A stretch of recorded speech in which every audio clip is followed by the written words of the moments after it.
Today we are reading Disney Planes, Wings Around the Globe. Dusty Crockhopper did the same thing every day. Here's Dusty. Fly low, spray vitamin motion on the crops. Turn around, repeat. Dusty was a crop duster. He loved his job, but his dream job was to become a world champion racer. After work, Dusty would always race his friend Chuck, the field truck. One day, Dusty sprang an oil leak. Dottie, the mechanic tug, fixed him up and said, "You're just not built to race." Chuck suggested that Dusty get Skipper to train him for the Wings Around the Globe rally. "He's a war hero," said Chuck.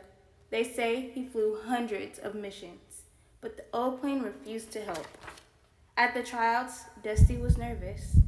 Only the 5 fastest planes would go to the big race. Dusty revved his engine and zoomed down the course. He zipped around each turn and quickly roared across the finish line. Dusty finished in 6th place. With his dream dashed, he sadly returned home. Then he got some great news. The plane that came in 5th dropped out. "You're in," declared a race official.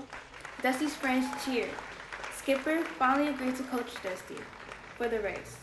Dusty tried to catch the tailwinds, but he was afraid to get that high. "Sooner or later, you'll have to face that fear," said Skipper.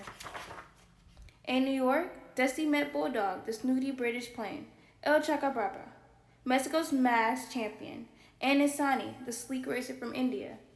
The fastest racer of all was Rip Slinger, the green tornado. But being fast didn't make him nice. "Good luck, farm boy," Rip Slinger sneered. During the race, Dusty struggled to keep up. He was in last place. Even though it slowed him down, he helped Bulldog land safely after the British plane sprang a leak. The next hurdle was racing across the Himalayas, the world's tallest mountains. As the other planes climbed high above the mountains, Dusty followed the railroad tracks. He flew right into a narrow tunnel. Flying through the tunnel was scary, but when Dusty came out the other side, he was in 1st place. Rip Slinger was angry. He came up with a plan to knock Dusty out of the race. Rip Slinger henchman Zed snuck up on Dusty and broke his antenna. Without it, Dusty didn't know his position, and he wandered off far off course. Soon, the racers headed out across the Pacific Ocean, bound for Mexico. Lost, Dusty began to run out of fuel. Luckily, 2 jets found him. He landed on an aircraft carrier. It was the same ship Skipper had served on, but the carrier's wall of fame listed only one mission with Skipper's name. Dusty got back in the race, but he flew into a terrible storm and was badly damaged. He made it to Mexico, where Skipper confessed that after only one mission, he had been afraid to fly.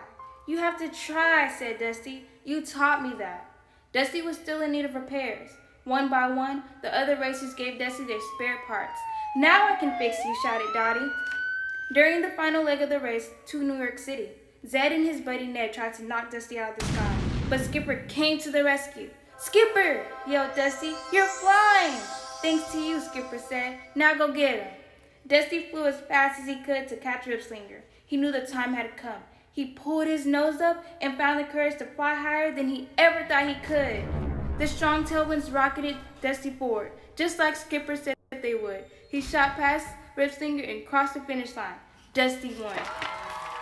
Dusty Crockhopper was the first crop duster to win the Wings Around the Globe rally. His dream had come true with the help of Skipper and all of his friends.